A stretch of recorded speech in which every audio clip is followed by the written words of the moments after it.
Muito bem, um negócio que eu respondi esses tempos atrás com uma pergunta engraçada, mas que por conta que o tempo não me permitiu, não pude dar detalhes. Isaac, o que é o latim? Quando o latim surgiu? Onde ele surgiu? Com quem ele surgiu? Bom, é tudo isso que eu vou falar aqui. Vejam, o latim, ele recebe esse nome. Muitas pessoas acham que o latim tem esse nome por conta que é do cachorro. Latim? Não. Calma. Latim surgiu em Roma. Ah, não me diga. Calma, calma. Vamos seguir a história. O latim surgiu em Roma, quando Roma não existia. Ou seja, surgiu na região de Roma. Região que hoje em italiano é o Látio, em português nós chamamos de Lácio, e em latim nós dizemos Lazio. Então, alguém que nasce naquela região é latinos. Língua latina, região do Lácio. Por isso ele recebe esse nome. E quando ele surgiu? Bom, temos que dar uns passinhos muito longos para trás. Vejam, Roma foi fundada no ano 752 ou 53 antes de Cristo. Beleza? Qual é a história da fundação de Roma? Você tinha Amúlio, que era rei do Lácio. E Amúlio teve dois netos, gêmeos, Rômulo e Remo, que ele jogou no rio para que não tomassem o trono dele. Os netos foram encontrados por um pastor, cuidou deles e, bom, aqui eu estou misturando um pouco da verdade com a ficção. Na história, terminando aqui, cuidou deles, eles cresceram, derrotaram Amúlio e, no fim das contas, fundaram Roma, depois de umas controvérsias que falo daqui a pouco. Tem a lenda que os romanos contam. Amúlio existiu, sim, mas que eles contam que Amúlio era rei do Lácio, que a filha dele teve relações com o deus Marte, então Rômulo e Remo são filhos de Marte, o deus da guerra. E aí eles foram encontrados por uma loba depois do rio, a loba levou eles até o pastor e assim por diante. A história mais próxima do original é que eles foram encontrados pelo pastor, entre aspas. Tem muitas controvérsias, mas eles foram encontrados pelo pastor e ele cuidou dos meninos. Acontece que na época a região era muito perigosa, era cheia de bandidos, ladrões e assim por diante. Então, vejam, eles cresceram nesse meio. Quando os dois fizeram 18 anos, eles fundaram a cidade deles. Rômulo fundou a cidade dele, que ele chamou de Roma. E Remo caçoava dele, caçoava do irmão, dizendo que aquela cidade não era nada, que onde já se viu, uma cidade pequena daquela, o muro não era nem muro, era uma muretinha. Ele perdeu a paciência, os dois brigaram e Rômulo matou Remo, no fim das contas. Bom, e aí surgiu então a língua latina. Por que língua latina? Porque se você tem um povo que mora na região do Lácio, que fala aquela língua passa a ser chamada língua do Lácio, língua latina. Então, nós descobrimos esses pontos. Surgiu ali no século VIII a.C. Há indícios que ela já tinha surgido muito antes. Mas o principal, que você pode ter certeza ali em questão de dados históricos, é século VIII a.C. Oitavo antes de Cristo, pelo menos, região do Lácio falada pelos romanos. E a língua latina, ela tem esse pormenor que ela foi fundada por um povo extremamente organizado. Eles eram um povo guerreiro, mas os romanos eram um povo extremamente organizado. Organizado em que sentido? Eles eram organizados no sentido prático, no sentido até um pouco pragmático. Vejam, há esse contraste entre cultura grega e cultura romana. A cultura grega, imaginem que... Vamos imaginar uma história, mais fácil de explicar as coisas por meio de histórias. Imagine que um vendedor está oferecendo para um nobre um conjunto de louças. E essas louças, elas ficam 5 moedas por louça, mais caras se elas vierem com algum entalhe, algum desenho. O grego, se for um senhor rico grego, ele olha e fala assim: beleza, eu pago, vai ficar mais bonito. Se for um senhor romano, ele olha e fala assim: beleza, mas qual é a utilidade disso aí? Eu posso tirar qual proveito disso aí? Ah, nenhum, é só enfeite mesmo. Ah, então não quero. Romano é desse jeito, ele é prático.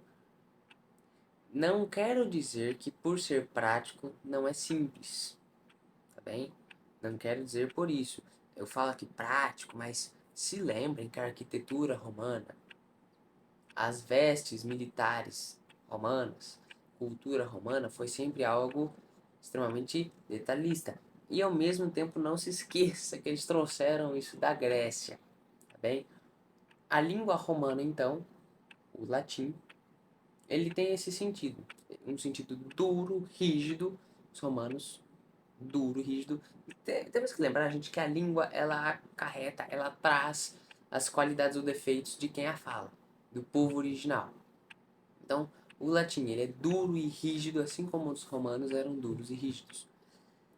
Ela é firme, ela é forte e ela é suave, ao mesmo tempo que os romanos eram firmes, fortes e ao mesmo tempo suaves. E ela é extremamente organizada em detalhes, da mesmíssima maneira que os romanos eram organizados em detalhes.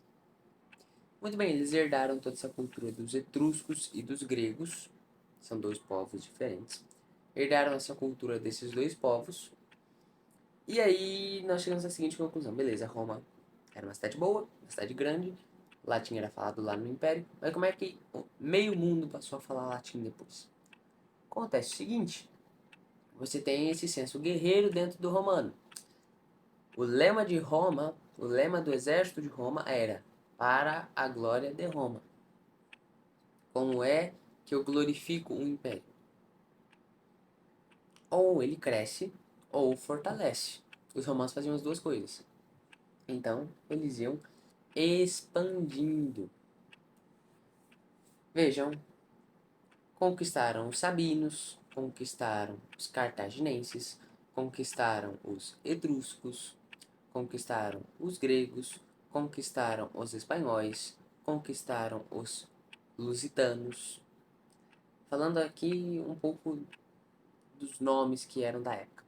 Conquistaram os gauleses, os bretões, parte do Egito. Então veja, conquistaram meio mundo mesmo. Se formos ver hoje o tamanho do Império Romano na extensão total dele foi de 5 milhões e meio, se não me engano, de quilômetros quadrados. Ah, é pouco. O Brasil, só o Brasil tem 8, quase 9. Tá bom, mas você tá lembrado que você tá há 2.000 anos atrás. A população da época não era nem perto a população atual. E a dificuldade de manter o Império desse organizado é extremamente gigante, né? Só tem esse detalhe pequenininho. E veja só, quando os romanos partem para a conquista da Espanha e de Portugal, na época os nomes eram Hispânica e Lusitânia, o próprio Júlio César disse que era extremamente difícil conquistar esses dois povos, porque eles eram valentes, furiosos, destemidos e espertos. Então veja que nossos ancestrais portugueses já davam trabalho para os romanos por conta da inteligência deles. Pegue esse bárbaro, furioso, destemido, mas inteligente. E quando ele passa a aprender latim, a inteligência aumenta ainda mais. Ele se torna um povo potencialmente perigoso em caso de guerra. Veja no exemplo de Napoleão. O único país do mundo que enganou Napoleão foi Portugal. Passou a perna em Napoleão. É algo admirável. Então vejam que desde cedo há um parentesco grande entre o latim e a língua portuguesa nesse ponto. Nós brincamos, o brasileiro é muito criativo, o brasileiro tinha que ser estudado pela NASA. Mas de onde veio tudo isso? Veio daí. dessas antigas tradições. E aí, muito bem, nesse meio termo, assim, que nós temos ali de Império Romano, perseguição à Igreja Católica, a Igreja Católica sendo martirizada, vem o Constantino e cessa as perseguições. Quando ele faz isso, a Igreja assume o latim. Mas era o grego. Por que o grego veio antes do latim como língua oficial da Igreja? Porque é o seguinte, o grego era a língua corrente. Era a língua moeda, língua câmbio. Todo mundo falava grego. Enquanto que no Império Romano havia uma divisão no latim.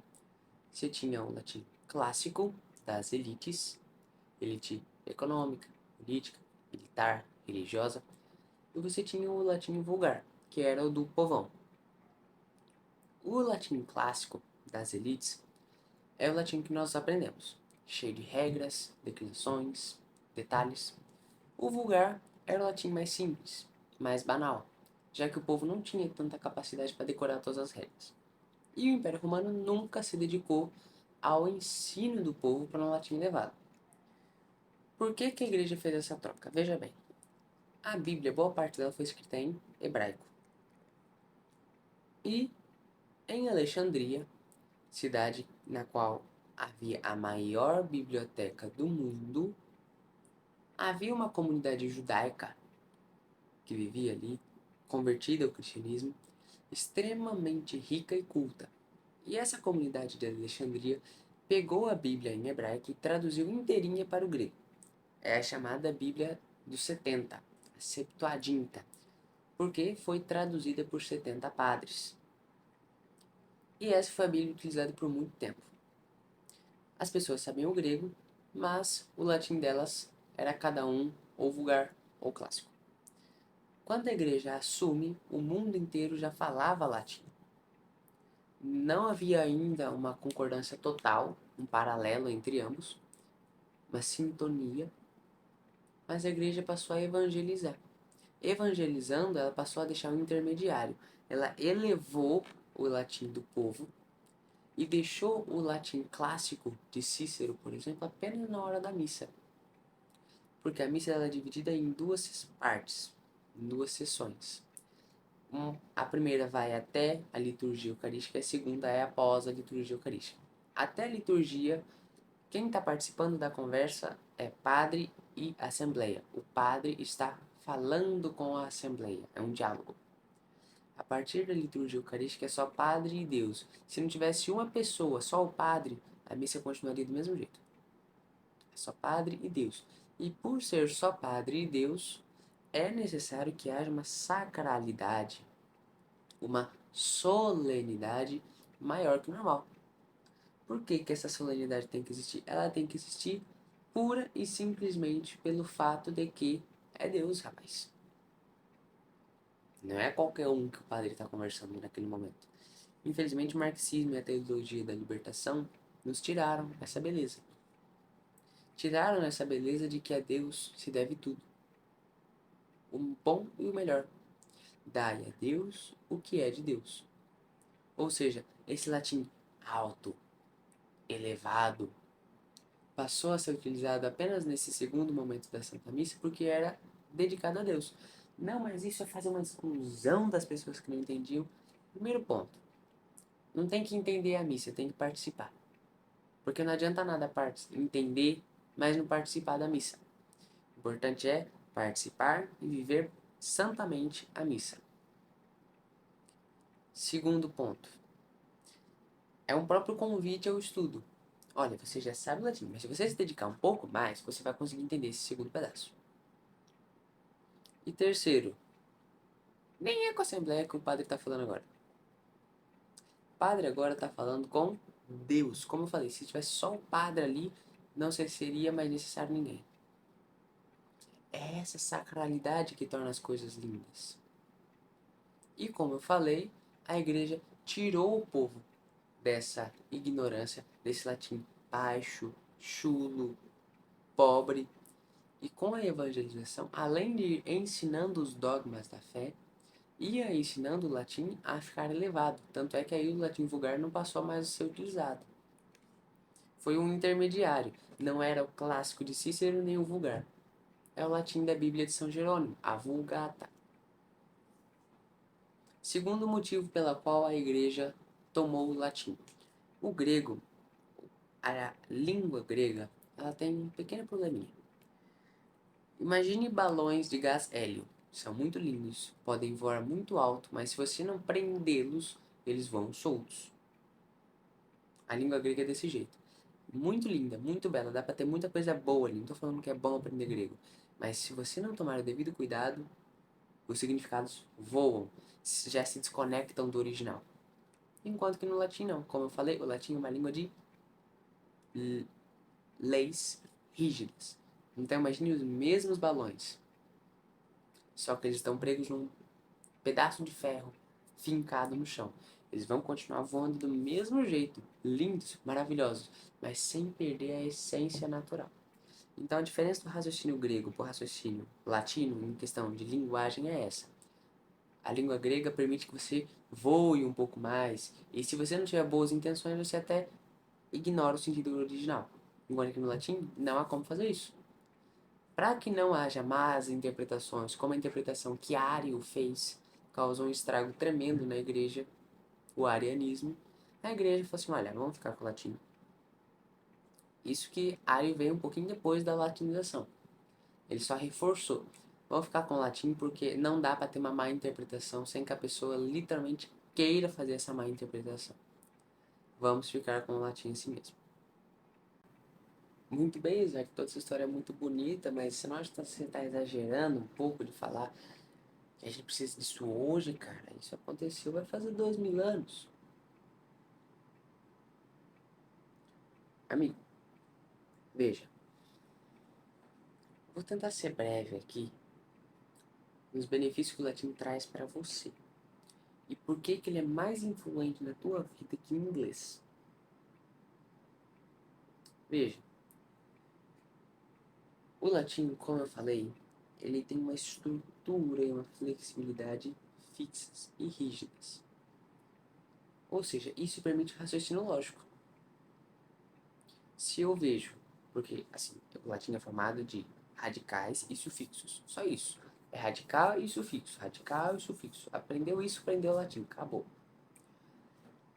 Se eu vejo que o radical mais x é igual a 1, radical mais e é igual a 3, eu vejo que o radical mais y é igual a 2. Um negócio lógico. Isso vai melhorar a minha lógica e a minha matemática. Porque se eu tenho isso bem claro na minha cabeça, eu tenho bem claro que, veja bem, se uma equação aqui, x é igual a vezes b. Maravilha. Se eu decoro isso aqui, não importa os valores de x, a e b, eu vou saber resolver. Mesma coisa latim. Se eu sei resolver isso aqui, não importa o problema e a língua que eu for aprender, vai dar certo. Por quê? Se eu tenho a mesma estrutura, se eu tenho a mesma base, esse mesmo ferro fincado no chão, os balões podem voar o quanto quiserem, a base está igual. Note isso. Falei da lógica. É algo instantâneo. Por exemplo, teve um amigo meu, não vou citar nomes, quando ele tinha 11 anos, fazia um ano que ele estava estudando latim. Foi fazer um teste de QI. E lembrando, QI não é validação de inteligência, tá? Ah, eu tenho QI baixo. É bom ter QI alto? É, mas o QI se trata do quê? De matemática e identificação de padrões. Só isso. Raciocínio lógico. Ele com 11 anos, um ano estudando latim, foi fazer um teste de QI com um amigo. Deu 140. Ah, muito bom. Muito bom. Final do ano passado ele foi fazer de novo. 160. É, muito bom, cresceu, né? Ele foi pesquisar, a média de QI do brasileiro é de 80, 83. Agora, como é que uma criança de 11 anos tem um QI 60 pontos à frente da linha mediana do brasileiro?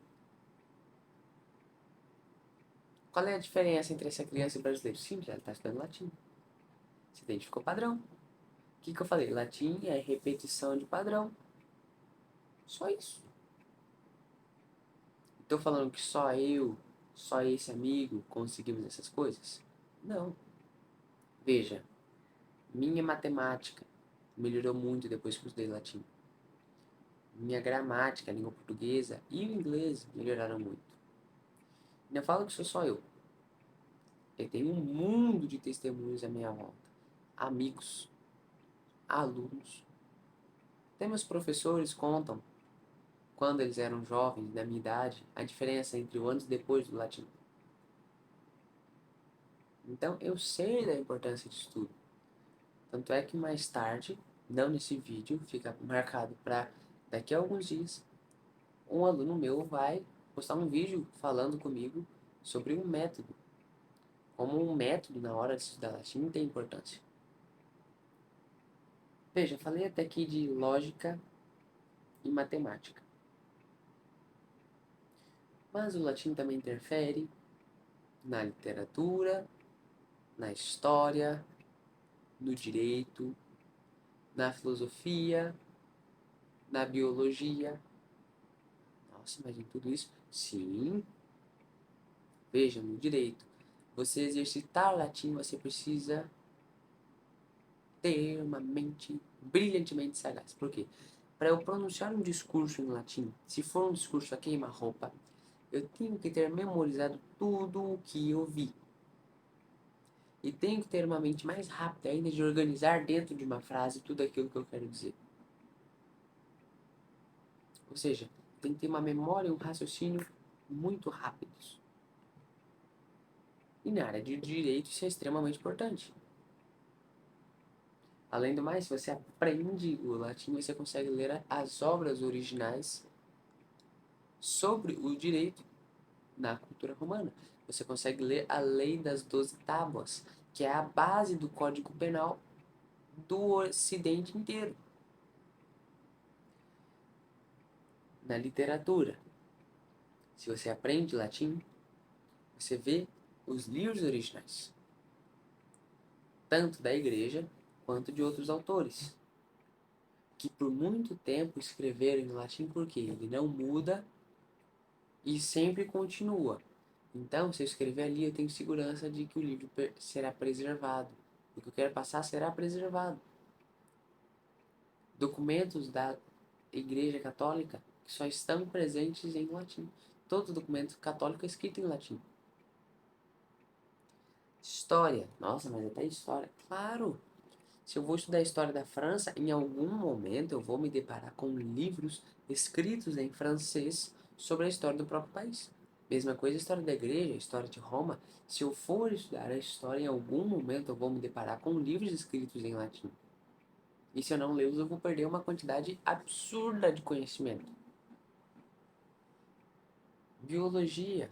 Veja, imagine um americano e um holandês que fala francês discutindo sobre uma espécie de animal. Um fala inglês e o outro fala francês. Como é que eles vão se entender? O latim. O nome científico está lá em latim por quê? Vocês acham que é só brincadeira?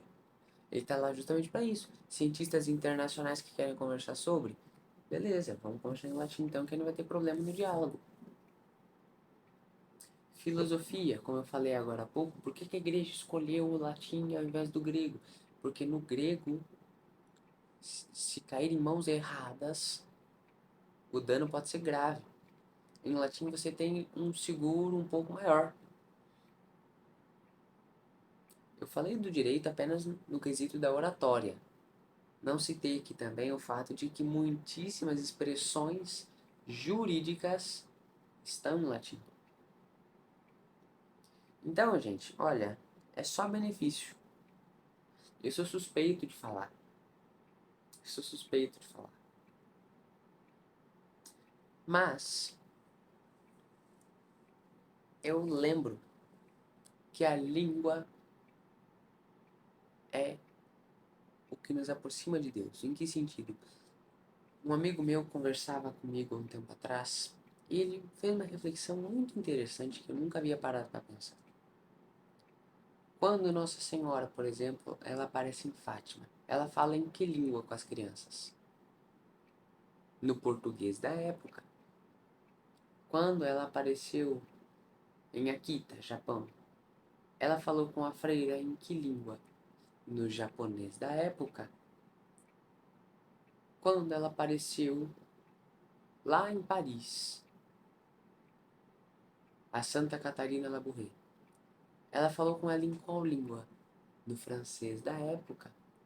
Quando ela apareceu a Santa Bernadette Soubirous, ela falou com ela em que língua? Não era nem no francês, era o dialeto.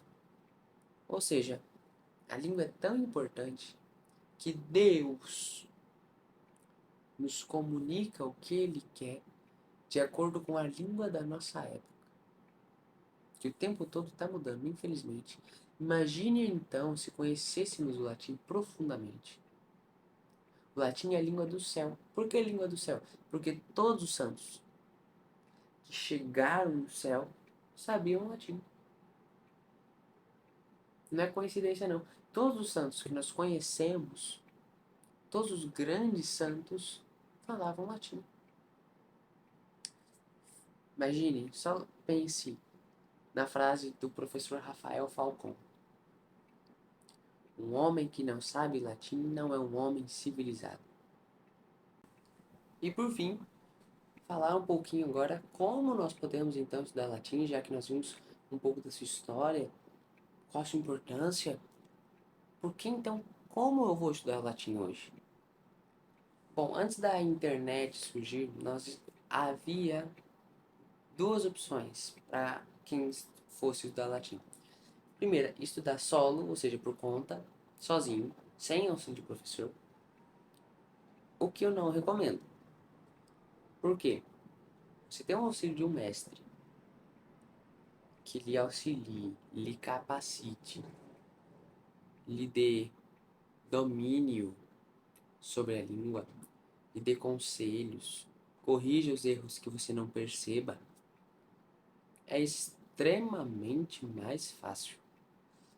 Por exemplo, quando meu professor me passava as tarefas, eu ficava, meu Deus, como é que eu vou fazer isso aqui? E ia 1, 2 horas fazendo, e chegava às vezes na aula eu tinha errado alguma coisa. E aí ele fala assim, Vitor, tá vendo essa frase aqui que você errou? É assim, assim, assado.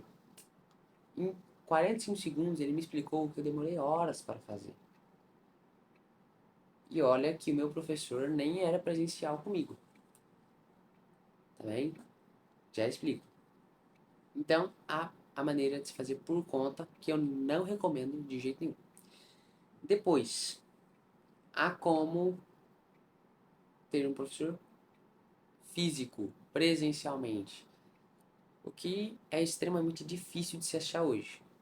Muito difícil de encontrarmos um professor na tua cidade que dê aula de latim e tenha disponibilidade de horário para ir até a tua casa ou você ir para a casa dele. Ou às vezes ir para uma escola que ele dê aula de latim. Isso é extremamente difícil. Tá? Essa segunda opção é quase inviável. Nos restou apenas a terceira. Qual é a terceira?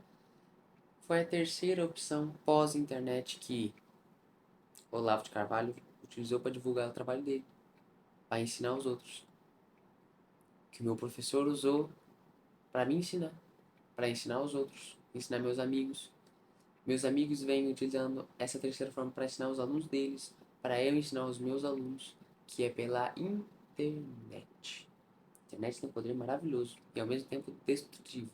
Então vamos aprender como utilizar. Veja, na internet nós podemos ter uma aula ao vivo e uma aula gravada. Ambas são maravilhosas e têm seus prós e contras. Veja, a aula ao vivo foi a aula que eu tive e ainda tenho fazem 5 anos. Em relação ao latim e ao inglês também. Mas vou focando aqui no latim. A aula ao vivo. Qual é a diferença da aula ao vivo com a aula presencial? Bom, basicamente nenhuma. Zero. Você tem um livro, você tem um caderno e o professor na tela, na tua frente, acabou. Acabou ali.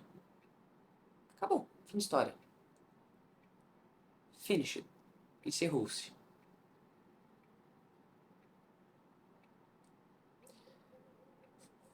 você tendo uma aula gravada, tem seus prós e contras também. Você pode, numa aula gravada, baixá-la para ouvir mais tarde. Você pode vê-la e revê-la de novo. E essas são todas vantagens. Mas não adianta nada nós termos bons professores, termos uma aula com ele, se nós não nos esforçamos ou conhecemos o método.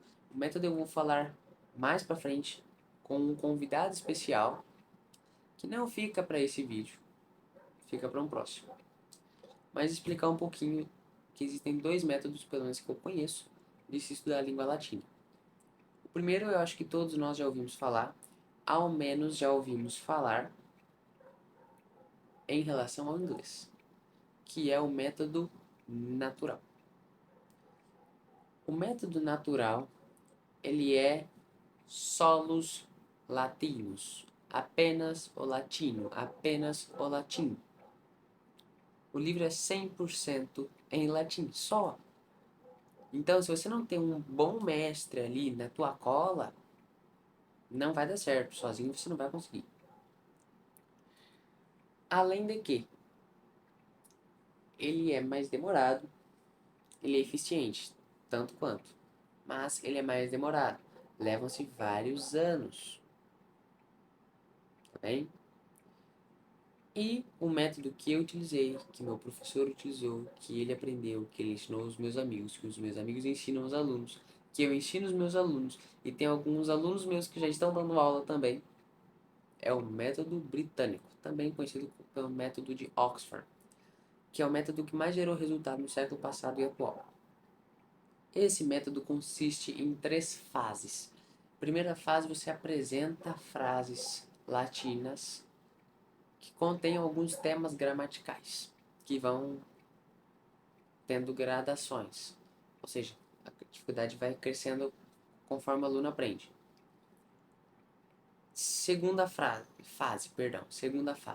Você explica esses temas gramaticais da fase 1 na língua natal, no caso o nosso, o português, e depois em latim. E a terceira fase é você deixar o aluno um pouco por conta, para ele ler textos em latim, para ele construir frases em latim, traduzir frases em latim, relação mais na prática. Para esse método, o material que eu utilizei até aqui foi o Gradus Primus, que é maravilhoso para começar, é simples, sucinto, breve. O Paulo Ronay, ele era húngaro, um professor de letras húngaro que lecionava no Rio de Janeiro. E ele escreveu, se eu não me engano, em 1943 para as universidades brasileiras. Depois do Gradus Primus temos a continuação, o Gradus Secundus, que são apenas a continuação dos temas que foram iniciados no Gradus Primus. Terminados esses dois aqui, é bom sempre fazer umas revisões neles. Nós temos a nova gramática do latim de Frederico Lourenço. Frederico Lourenço é um professor português que dá aula na faculdade de Coimbra, se eu não me engano, de grego e latim há quase 35 anos. Se especializou no método britânico e publicou esse livro aqui fazem uns 2 ou 3 anos. É maravilhoso, é uma boa continuação após o Gradus primeiro, tá bom? É recomendação aqui. E em conjunto a nova gramática do latim, ou seja, um livro que deve ser visto junto, é o latim do zero, que ele especifica depois que é do absoluto zero até textos de Virgílio e Cícero. Então esses dois aqui devem ser vistos juntos, tá bem? Tudo isso aqui é um método que eu fiz, gerou muito resultado comigo, com os meus alunos, mas isso aqui fica para essa conversa com esse caro amigo, esse caro aluno e que hoje também é professor. Bons estudos!